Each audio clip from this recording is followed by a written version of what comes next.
भारतीय राजनीतिक विचारक बी.ए. पाठ प्रथम ऑनर्स राजा राममोहन राय। राजा राममोहन राय के आज ले रहे हैं हम धार्मिक विचार। राजा राममोहन राय सभी धर्मों के ज्ञाता थे। उन्होंने सद्गुणों को अपनाया।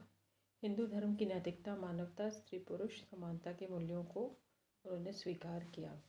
उन्होंने माना कि उपनिषदों के अद्वैतवाद के सिद्धांत पर उन्होंने बहुत बल दिया। उन्होंने आत्मा और परमात्मा को एक माना। वो ईसाई धर्म के नैतिक एवं मानवतावादी उपदेशों और पड़ोसी से प्रेम करने तथा पृथ्वी पर स्वर्ग की स्थापना करने की शिक्षा को महत्वपूर्ण मानते थे। उन्होंने एक त्रिमूर्ति या ट्रिनिटी, परमात्मा, पुत्र और होली घोस्ट के सिद्धांत को अस्वीकार कर दिया था, जो कि ईसाई धर्म का एक सिद्धांत है। बुद्ध के बंधुत्व के उपदेशों को उन्होंने अपनाया। उन्होंने माना कि बौद्ध की जो बंधुत्व वाले उपदेश हैं, उनसे सामाजिक जीवन बहुत महत्वपूर्ण रूप से सौहार्दपूर्ण बनेगा। लेकिन उन्होंने बौद्ध लामाओं के महत्व को उन्होंने अस्वीकार कर दिया।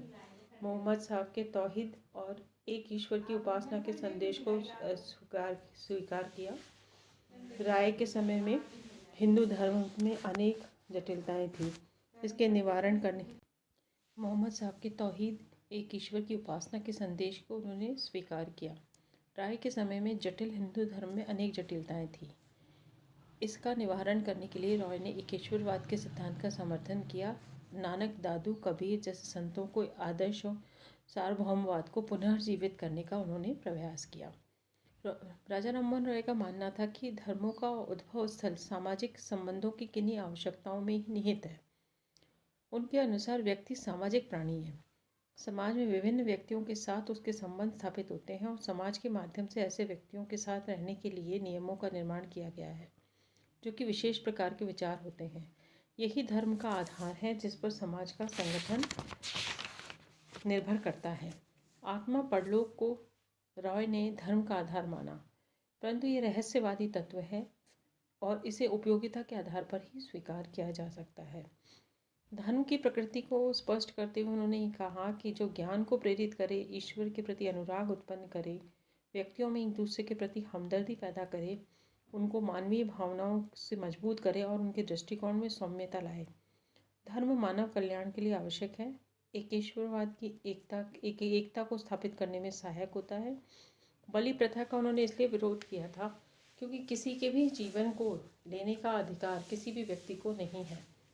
समाज में व्याप्त विभिन्न अंधविश्वास, बहुदेववाद, धर्मांधता और विघटन के लिए अयुक्तियुक्त तत्व ही उत्तरदायी होते हैं। शुद्ध ईश्वरवाद से मेल नहीं खाने वाले विचारों को छोड़ देना चाहिए। धर्म पर आधारित मान्यताओं एवं रूढ़ियों पर बुद्धिवाद का प्रयोग किया। ईश्वर ने प्रत्येक व्यक्ति को बौद्धिक शक्ति प्रदान की है, जिससे उसे दूसरों का अनुसरण करने के स्थान पर अपने ज्ञान और अनुभव के आधार पर अच्छाई और बुराई का निर्णय करना चाहिए। पुरोहितों के विरोध के पीछे कारण यह था कि वे बुद्धिविहीन कर्मकांडों के माध्यम से हिंदू धर्म को दूषित कर विघटनकारी तत्वों को बढ़ावा दे रहे हैं।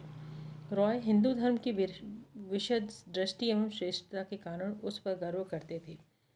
उन्होंने ईसा को महान मानवतावादी और नैतिक उत्थान के प्राकृतिक मार्गदर्शक के रूप में माना था। उन्होंने ईसाई मिशनरियों द्वारा किए जा रहे सामाजिक कार्यों को स्वीकार किया था। ईसाई धर्म को अपनाने की बात पर उनका कहना था कि वे सत्य, अच्छाई के अलावा और किसी चीज़ पर मोहित नहीं है। वे अपने धर्म के त्याग के स्थान पर उसमें सुधार लाने का प्रयास करने के समर्थक थे। उन्होंने एकेश्वरवाद को स्वीकार किया। उन्होंने माना कि ईश्वर एक है, अद्वैत है, निराकार है, शाश्वत है, अज्ञेय है और नित्य है। सृष्टि का रचयिता है, संरक्षक है, विश्व का कल्याण करने वाला, अनुशासन, शालीनता स्थापित करने वाला है, असहिष्णुता एवं भावुकता समाप्त करता है। अवतारवाद में विश्वास नहीं करके एकेश्वरवाद व्यक्ति की स्वाभाविक क्रिया है, जिससे वह एक ही ईश्वर की तरफ ध्यान केंद्रित कर सकता है।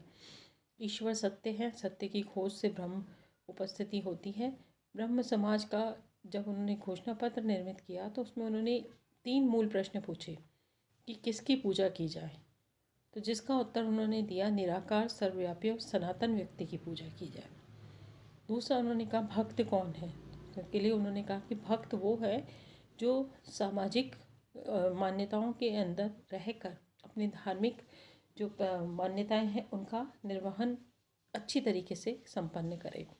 और पूजा का स्वरूप क्या है, तो उन्होंने ये माना कि पूजा का स्वरूप व्यक्ति क्या एक ईश्वर को मानकर, और जो उस मूर्ति पूजा में जो विसंगतियां हैं, जो एक तरीके से हम कट्टरपंथी स्वरूप मूर्ति पूजा का रखते हैं, उसको दूर करने का उन्होंने प्रयास किया। उन्होंने माना कि एक ही ईश्वर ही है और मूर्ति पूजा करना उसका अंग नहीं है, ज़रूरी नहीं है। मूर्ति पूजा से आपकी बुद्धि और विवेक प्रभावित होता है। उन्होंने जो समाज में चल रही थी निरर्थक परंपराएं, आडंबर, उनका सबका विरोध किया। उन्होंने कहा कि धार्मिक विश्वास अंधानुकरण के द्वारा आप उन धार्मिक विश्वासों को लागू करेंगे तो उससे समाज का विकास प्रभावित होता है। धार्मिक सहनशीलता का उन्होंने समर्थन किया था। कबीर, दादू, नानक की समन्वयवादी परंपराओं को अनुसरण करते हुए उन्होंने ये माना था कि व्यक्ति एक ही परम पिता की संतान है और उसको धार्मिक रूप से सहनशील होना चाहिए और भ्रातृत्व भावना के आधार पर कार्य करना चाहिए। राय ने अपनी धार्मिक विचारों में ये माना था कि धर्म मेल मिलाप करने वाला है, नैतिकता, परोपकारिता, मानवता से एक दूसरे को जोड़ता है और सहनशील है, क्योंकि सभी धर्मों के प्रति आदर भाव हो, चाहे वो कोई सा भी धर्म हो। न तो वो राजा राममोहन के विचार न तो पूर्णतः हिंदू थे, न मुस्लिम थे, न ईसाई थे। जो एक तरीके से संपूर्ण धार्मिक विचारों को जितने भी प्रचलित धर्म थे उनके सबके केंद्र में जो विचार थे, मूल भावनाएं थी, उनको एकीकृत करके रॉय ने अपने धार्मिक विचार दिए थे, जिनके माध्यम से वो समाज में प्रगति और आडंबरों को दूर कर एक प्रगतिशील धार्मिक जीवन और सामाजिक जीवन निर्मित करने में अपना प्रमुख योगदान देते हैं।